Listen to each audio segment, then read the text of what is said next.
찰스 디킨스의 블리크 하우스. 52번째 왕고. 그러던 어느 날 아침 일찍 아침 식사를 하러 가던 중 우드코트 씨가 급히 찾아와 끔찍한 살인 사건이 발생했고 조지 씨가 체포되어 구금되어 있다는 놀라운 소식을 전했습니다. 레스터 데들록 경이 살인범을 체포하면 거액의 현상금을 내걸었다는 이야기를 들었을 때 저는 처음에는 당황하여 그 이유를 이해하지 못했습니다. 하지만 몇 마디 더 듣고 나니 살해당한 사람이 에스터 경의 변호사라는 것을 알게 되었고 어머니가 그를 몹시 두려워했던 기억이 금세 떠올랐습니다. 오랫동안 지켜보고 불신했던, 그리고 그녀 또한 오랫동안 지켜보고 불신했던, 그녀가 친절을 베풀 기회가 거의 없었던, 위험하고 은밀한 적을 항상 두려워했던 그 사람이 이렇게 예측할 수 없고 폭력적으로 사라지다니 너무나 끔찍해서 내 머릿속에는 그녀가 먼저 떠올랐다. 그런 죽음에 대해 듣고도 아무런 연민도 느낄 수 없다는 게 얼마나 끔찍한 일인가. 어쩌면 그토록 빨리 세상을 떠난 그 노인이 가끔은 더 나가기를 바랐던 기억이 떠오른다는 게 얼마나 끔찍한 일인가. 그토록 복잡한 생각들, 그 이름이 언급될 때마다 느꼈던 불안과 두려움을 증폭시키는 생각들 때문에 나는 너무 흥분해서 식탁에서 자리를 잡기가 어려웠다. 잠시 정신을 차릴 때까지 대화의 흐름을 따라갈 수가 없었다. 하지만 정신을 차리고 보호자가 얼마나 충격을 받았는지 그들이 그 의심스러운 남자에 대해 진지하게 이야기하고 우리가 그에 대해 알고 있던 좋은 인상들을 떠올리며 그에 대해 가지고 있던 모든 호의적인 인상을 떠올리는 것을 보고 나니 그에 대한 관심과 두려움이 너무나 강렬하게 솟아올라 다시 한번 마음을 다잡았다. 보호자님, 그가 정당하게 고발당할 가능성이 있다고 생각하지 않으십니까? 여보, 난 그렇게 생각할 수 없어. 우리가 봐왔던 이 사람은 마음이 넓고 자상하고 거인의 힘에 어린아이의 온화함을 지녔으며 세상에서 가장 용감해 보이는데도 그렇게 순진하고 조용한데 이런 사람이 그런 범죄로 정당하게 고발당하다니 도저히 믿을 수가 없어. 내가 믿지 않거나 안 할 거라는 게 아니야. 난 믿을 수 없어. 저는 그럴 수 없습니다. 우드코트 씨가 말했다. 그렇지만 우리가 그에 대해 무엇을 믿든 알고 있든 어떤 모습은 그에게 불리하게 보일 수 있다는 것을 잊지 않는 게 좋겠습니다. 그는 고인에게 적대감을 품고 있었습니다. 여러 곳에서 공개적으로 그 사실을 언급했습니다. 그에게 격렬하게 표현했다고 하는데 제가 아는 한 확실히 그랬습니다. 그는 살인 사건이 발생한 지 몇 분도 채 되지 않아 현장에 혼자 있었다고 인정했습니다. 저는 그가 저처럼 그 사건에 가담하지 않았다고 진심으로 믿지만 이 모든 것이 그에게 의심을 품게 하는 이유입니다. 맞아요. 내 보호자가 말했다. 그리고 나를 돌아보며 덧붙였다. 이런 어떤 면에서든 진실에 눈을 감는 건 그분께 매우 해로운 일이 될 거예요. 여보, 물론 저는 우리 자신뿐 아니라 다른 사람들에게도 그에게 불리한 상황의 실체를 온전히 인정해야 한다고 생각했습니다. 하지만 저는 말하지 않을 수 없었습니다. 그 상황의 무게 때문에 그가 공경에 처했을 때 그를 버리지 못할 것이라는 것을 알고 있었습니다. 맙소사, 내 보호자가 말했다.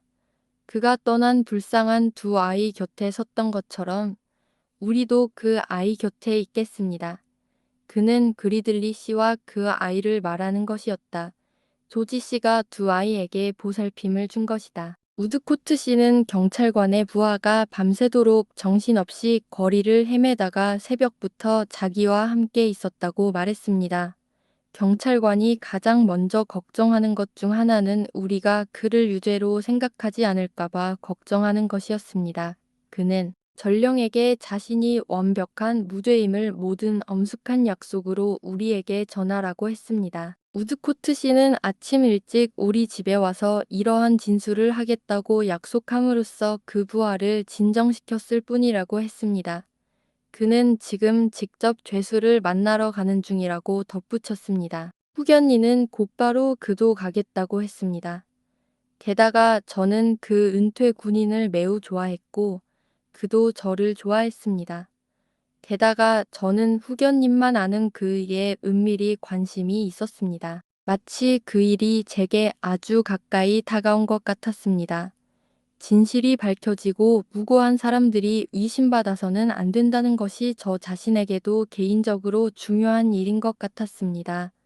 의심은 한번 걷잡을 수 없게 되면 더욱 심해질 수 있기 때문입니다. 한마디로 나는 그들과 함께 가는 것이 내 의무이자 책임인 것처럼 느꼈다. 보호자는 나를 만류하지 않았고 나는 그 길로 나섰다. 그곳은 여러 개의 법정과 통로가 서로 너무나 비슷하고 획일적으로 포장되어 있는 거대한 감옥이었다.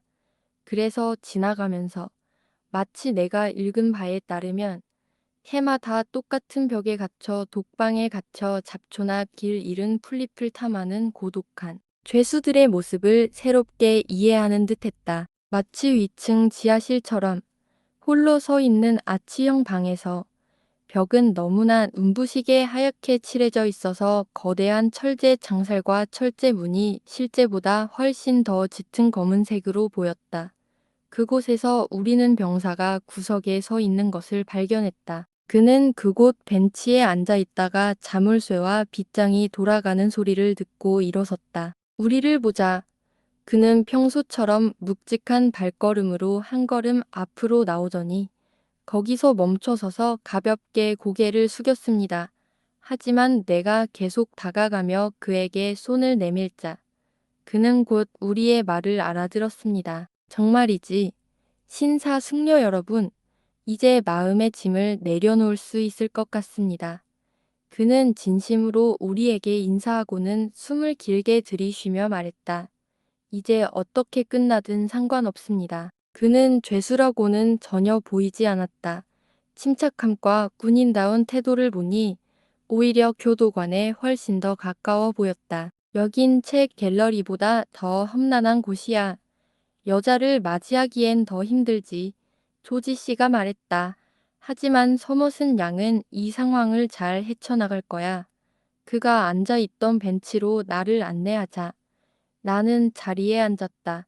조지 씨는 큰 만족감을 느낀 듯했다. 감사합니다, 아가씨. 그가 말했다. 조지, 내 보호자가 말했다. 당신에게서 새로운 보장을 요구하지 않는 것처럼 우리도 당신에게 새로운 보장을 줄 필요가 없다고 생각합니다. 전혀 아닙니다. 선생님, 진심으로 감사드립니다. 제가 이 죄에 대해 무죄하지 않았다면 이번 방문의 겸손함 때문에 선생님을 뵙고 제 비밀을 혼자만 간직할 수 없었을 겁니다. 이번 방문을 깊이 공감합니다.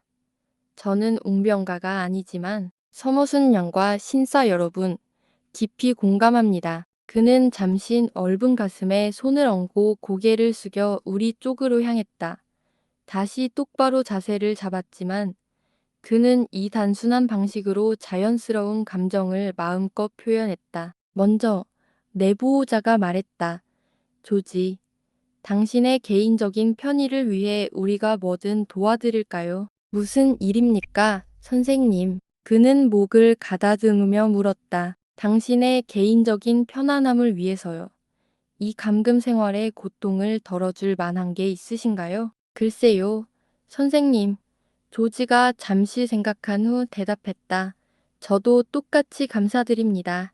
하지만 담배는 규칙에 어긋나기 때문에 그렇다고는 말할 수 없습니다. 아마도 머지않아 여러 가지 사소한 일들이 생각날 거예요. 조지, 생각나면 언제든 알려주세요. 감사합니다. 선생님. 하지만 조지 씨는 햇볕에 그을린 미소를 지으며 말했다. 저처럼 오랫동안 방랑하며 세상을 떠돌아다닌 사람이 지금 같은 곳에서는 꽤 잘 지내고 있는 것 같군요. 다음으로 당신의 사건에 대해서 말씀드리겠습니다. 라고 나의 보호자가 말했습니다. 그렇습니다. 선생님, 조지 씨는 완벽한 침착함과 약간의 호기심으로 팔짱을 끼고 대답했다. 지금은 어때요? 네, 선생님, 현재 구금 중입니다. 버켓 씨는 아마도 사건이 더 종결될 때까지 여러 차례 구금 신청을 할 것으로 알고 있습니다. 어떻게 사건을 더 종결시킬지는 저도 잘 모르겠지만 버켓 씨가 어떻게든 해낼 거라고 확신합니다. 맙소사, 친구야, 내 보호자가 옛날부터의 괴팍함과 격정에 놀라 소리쳤다. 내가 마치 다른 사람인 것처럼 말하는구나. 아기는 없습니다. 선생님, 조지 씨가 말했다. 선생님의 친절에 깊이 공감합니다. 하지만 무고한 사람이 그런 관점에서 생각하지 않고서는 어떻게 이런 일을 결심할 수 있겠습니까? 어느 정도는 맞는 말이에요. 후견인이 부드럽게 대답했다. 하지만 친구야, 아무리 무고한 사람이라도 자신을 지키려면 평소처럼 조심해야 해. 물론입니다. 판사님, 그리고 저는 그렇게 했습니다. 저는 판사님들께 이렇게 말씀드렸습니다. 여러분, 저는 이 혐의에 대해 여러분과 마찬가지로 무죄입니다. 사실관계에 따라 저에게 불리하게 진술된 내용은 전적으로 사실입니다. 저는 더 이상 아무것도 모릅니다. 저는 이 말을 계속할 생각입니다. 판사님, 제가 더 이상 무엇을 할 수 있겠습니까? 사실입니다. 하지만 진실만 말하는 것만으로는 안 돼요. 보호자가 대답했다. 정말 그럴까요? 선생님, 제겐 좀 안 좋은 일이죠. 조지 씨가 기분 좋게 말했다. 변호사가 필요하겠죠. 보호자가 말했다. 훌륭한 변호사를 선임해야겠어요. 죄송합니다. 선생님, 조지 씨는 한 걸음 뒤로 물러서며 말했다. 저도 마찬가지로 죄송합니다. 하지만 그런 종류의 일은 꼭 용서해 주시기를 간곡히 부탁드립니다. 변호사가 없으신가요? 아니요. 선생님, 조지 씨는 아주 단호하게 고개를 저었다. 그래도 감사하지만 변호사는 필요 없습니다. 왜 안 돼? 저는 그 품종을 좋아하지 않습니다. 조지 씨가 말했다. 그리 들리도 그렇지 않았습니다.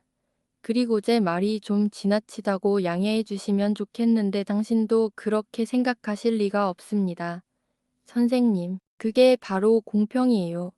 보호자가 약간 당황한 듯 설명했다. 그게 바로 공평이에요. 조지, 정말 그렇습니까? 각하, 기병이 무심한 어조로 대답했다. 저는 그런 종류의 이름들을 직접 들어본 적은 없지만 전반적으로 그 품종에는 반대합니다. 그는 팔을 펼치고 자세를 바꾸며 한 손은 탁자 위에, 다른 한 손은 엉덩이에 얹은 채 서 있었다. 마치 내가 본 그 어떤 확고한 목표에서든 절대 움직이지 않는 남자의 완벽한 모습 같았다. 우리 셋이 그에게 말을 걸고 설득하려 애썼지만 허사였다. 그는 허세 부리는 태도와 잘 어울리는 온화함으로 경청했지만 우리의 말에 그가 감금된 꽃만큼 동요하지는 않는 듯했다. 조지 씨, 다시 한번 생각해 보세요. 내가 말했다.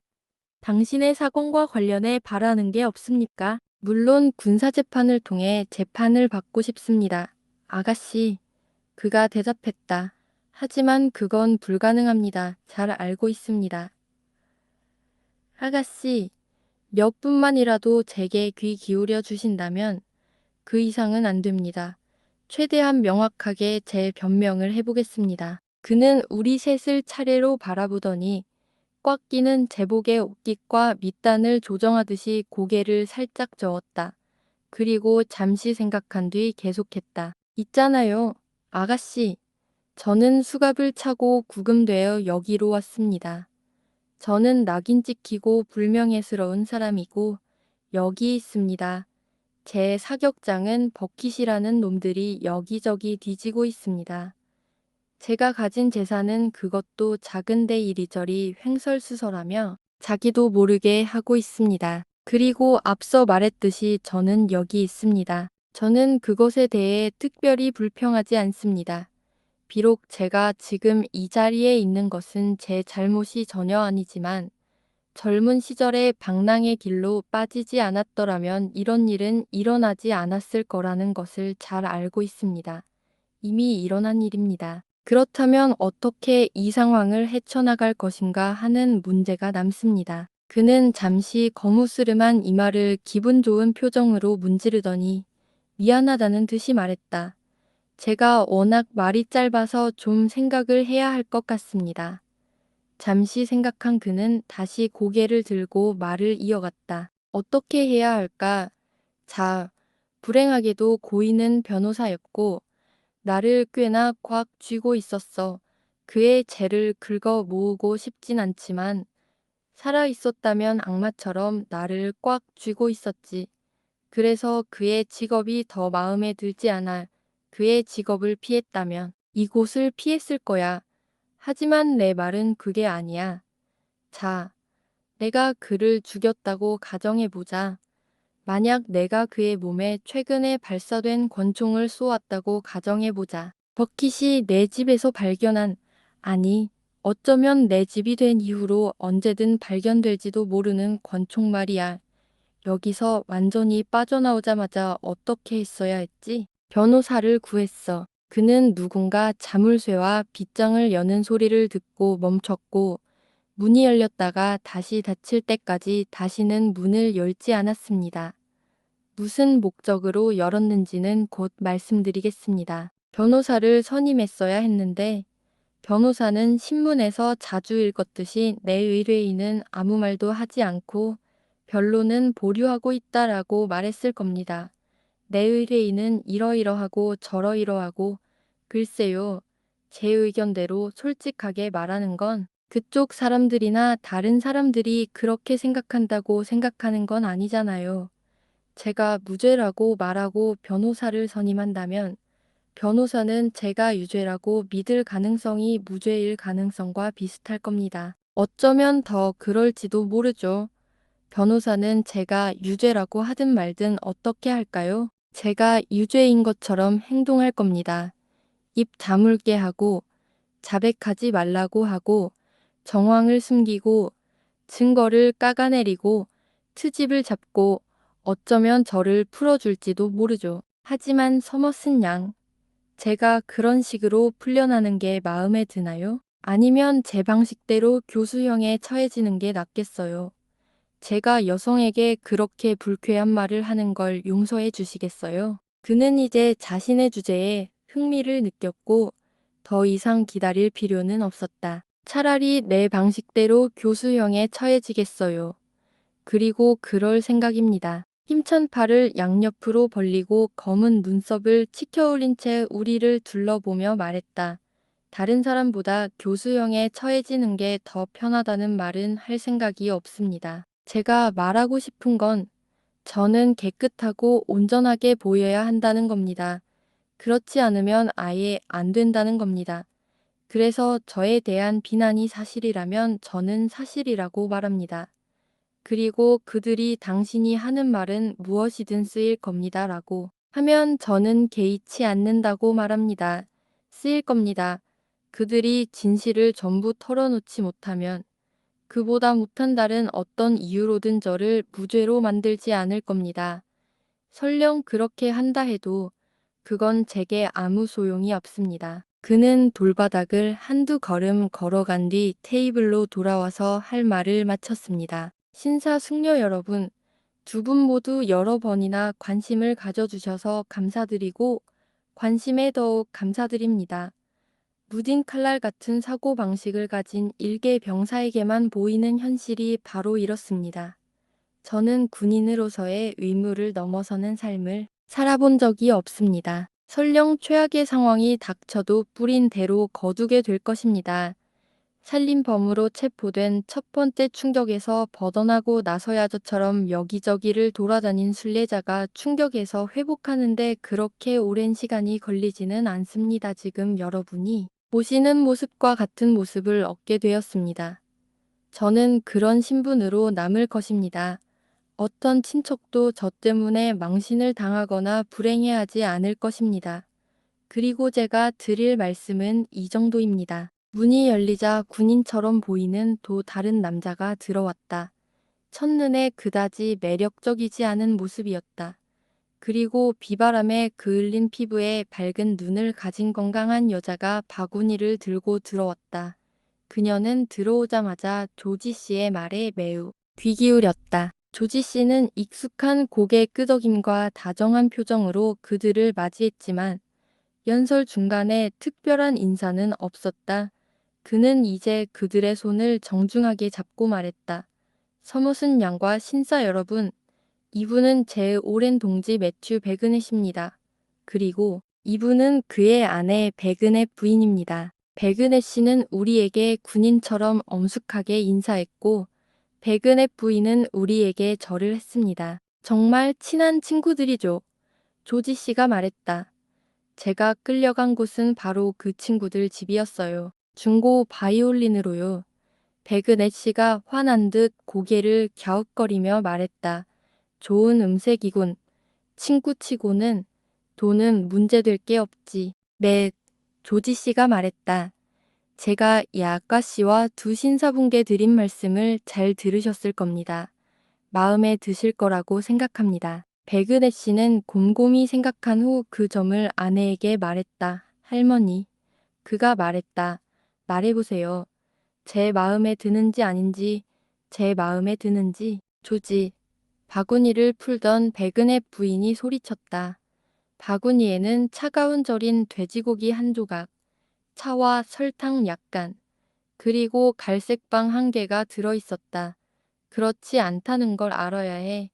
내 말만 들어도 사람을 미칠 만큼 흥분시킬 수 있다는 걸 알아야 해. 이쪽으로도 저쪽으로도 안 넘어갈 거야. 그렇게 따지고 따진다는 게 무슨 말이야? 말도 안 되는 소리야. 조지, 제 불행을 너무 엄하게 다루지 마세요. 백은의 부인, 군인이 가볍게 말했다. 아, 내 불행을 참아라. 백은의 부인이 소리쳤다. 그것들이 너를 그 이상으로 이성적으로 만들지 못한다면 말이지.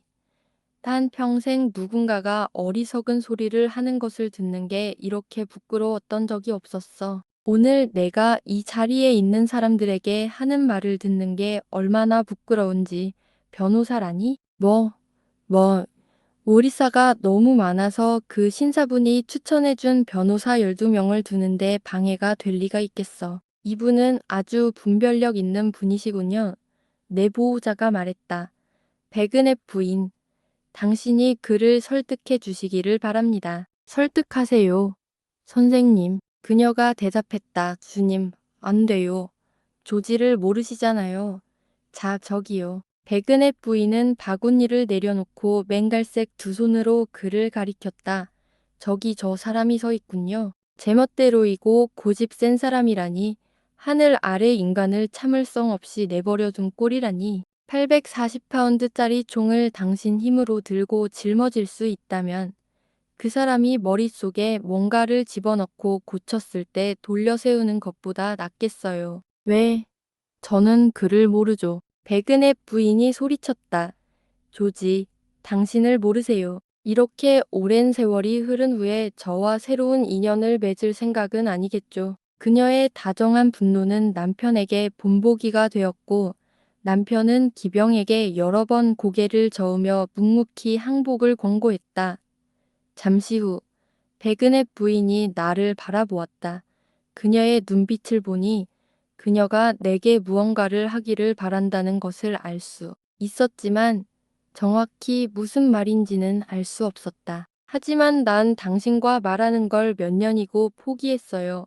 친구 백은의 부인이 절인 돼지고기에 묻은 먼지를 살짝 털며 다신 알을 바라보며 말했다. 그리고 신사숙녀들이 당신을 나처럼 잘 알게 되면 그들도 당신과 말하는 걸 포기할 거예요. 만약 당신이 저녁을 조금도 받아들일 수 없을 만큼 고집이 세지 않다면 여기 있습니다. 감사히 받겠습니다. 군인이 대답했다. 정말 그럴까요? 백은의 부인이 계속해서 기분 좋게 투덜거리며 말했다. 그건 좀 놀랍네요. 당신도 당신 나름대로 굶지 않을까요? 당신답게 굶는 게 당연하겠죠. 다음엔 그 일을 생각해 보시는 게 어떨까요? 여기서 그녀는 다신 알을 바라보았다. 문과 나를 번갈아 쳐다보는 그녀의 눈빛에서 그녀가 우리에게 물러나 교도소 밖에서 그녀를 기다리길 바라는 것이 느껴졌다. 나는 후견인과 우드코트 씨에게도 같은 방식으로 이 말을 전하며 일어섰다. 조지 씨, 좀 더 잘 생각해 보시기 바랍니다. 내가 말했다. 다시 찾아뵙겠습니다. 당신이 좀 더 분별력 있는 분이시리라 믿습니다. 더 감사한 것은 서머슨 양, 당신은 나를 찾을 수 없다는 것입니다. 그는 대답했다. 하지만 더 설득력 있게 말씀드릴 수 있기를 바랍니다. 내가 말했다. 그리고 간곡히 부탁드리건대 이 미스터리를 풀고 이 사건의 진짜 범인을 찾아내는 일은 당신 외에는 다른 사람들에게는 가장 중요하지 않은 일일지도 모른다는 점을 생각해 주시기 바랍니다. 그는 나의 말을 공손하게 들었지만 별로 주의를 기울이지 않았다. 나는 그에게서 조금 돌아서서 이미문으로 향하고 있었다. 그는 나중에 그들이 말했듯이 내 키와 몸매를 관찰하고 있었는데 그것이 그의 관심을 한꺼번에 사로잡은 듯했다. 이상하네요. 그가 말했다. 그런데 그때는 그렇게 생각했어요. 보호자가 그에게 무슨 뜻인지 물었습니다. 그렇죠. 선생님. 그가 대답했다. 제가 불운하게도 그 남자가 살해당한 날 밤, 그 남자의 계단으로 갔을 때 어둠 속에서 서머슨 양의 모습과 너무나 닮은 어떤 형체가 제 옆을 지나가는 것을 봤어요. 그래서 그 사람에게 말을 걸고 싶은 생각이 들었죠. 순간 나는 전에도 그 이후에도 느껴보지 못한 엄청난 떨림을 느꼈고 다시는 느끼고 싶지 않습니다. 제가 올라가는 동안 그 물건이 아래층으로 내려왔습니다. 순경이 말했다. 달빛이 비치는 창문을 가로질러 느슨한 검은 망토를 두르고 있었는데 거기에 깊은 술장식이 있는 게 보였습니다. 하지만 지금 이야기하는 주제와는 아무 상관이 없습니다.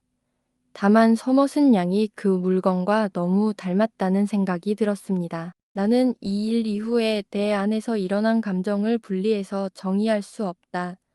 조사를 시작한 처음부터 내가 느꼈던 막연한 의무감과 책임감이 내가 스스로에게 어떤 질문도 할 수 없었음에도 불구하고 커졌다는 사실만으로 충분하며 내가 두려워할 이유가 전혀 없다는 것을 붕괴하며 확신했다. 우리 셋은 감옥에서 나와 문에서 조금 떨어진 곳을 오르내렸습니다.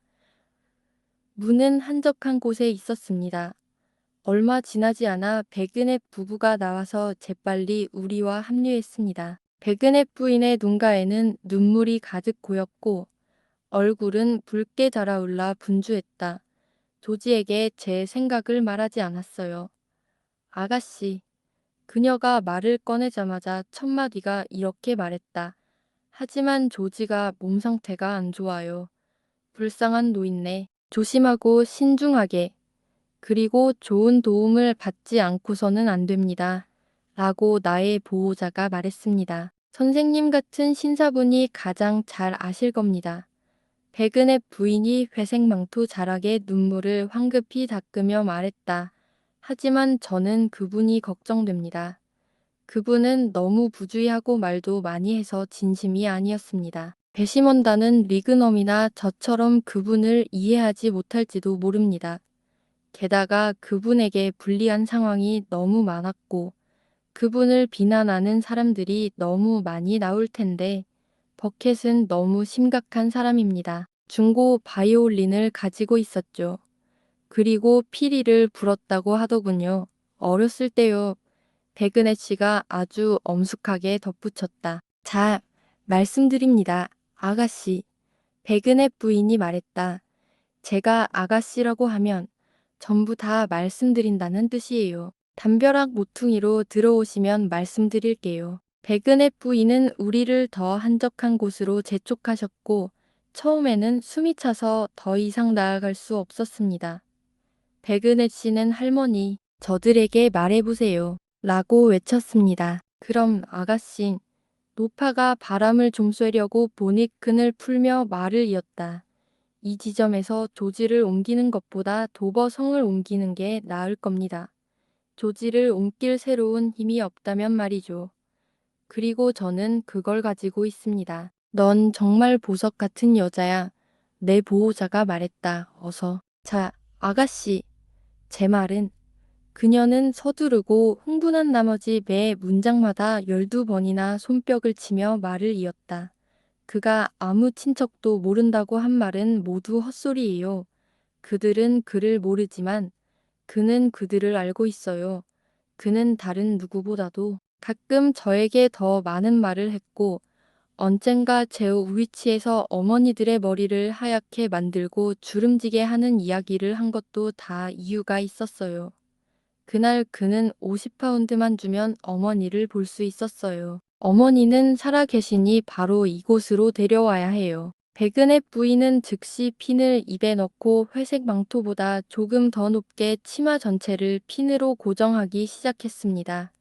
그녀는 놀라운 재빠름과 솜씨로 이 일을 해냈습니다. 리그넘, 백은의 부인이 말했다.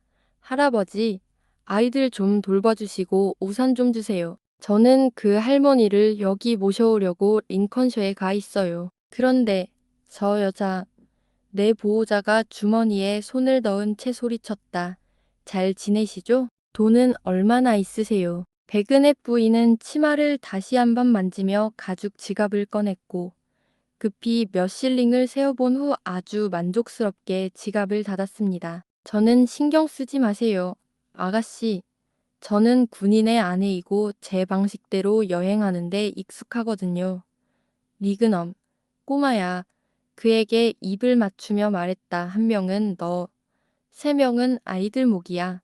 이제 조지 어머니를 따라 링컨셔로 가야 해. 그리고 우리 셋이 서로를 바라보며 경이로움에 넋을 잃고 서 있는 동안 그녀는 실제로 출발했습니다. 그녀는 회색 망토를 입고 힘찬 걸음으로 터벅터벅 걸어가 모퉁이를 돌아 사라졌습니다. 백은혜 씨, 내 보호자가 말했다. 그렇게 그녀를 놓아주실 건가요? 어쩔 수 없지. 그가 대답했다. 세상의 다른 곳에서 집으로 돌아오는 길에 한 번은 그랬지. 똑같은 회색 망토를 걸치고 똑같은 우산을 쓰고 할머니가 시키는 대로 해. 할머니가 시키는 대로 하면 돼. 해. 할머니가 시키는 대로 하면 돼. 할머니는 해. 그럼 그녀는 겉모습만큼이나 정직하고 진실한 사람이에요. 보호자가 대답했다. 그녀에 대해 더 이상 말할 수 없을 거예요. 그녀는 논파레유 대대의 기병 상사입니다. 백은혜 씨가 어깨 너머로 우리를 바라보며 말했다. 그런 사람은 없습니다. 하지만 그녀보다 먼저 인정한 적은 없습니다. 규율은 지켜져야 합니다. 다음 영상에서 53번째 이야기가 이어집니다.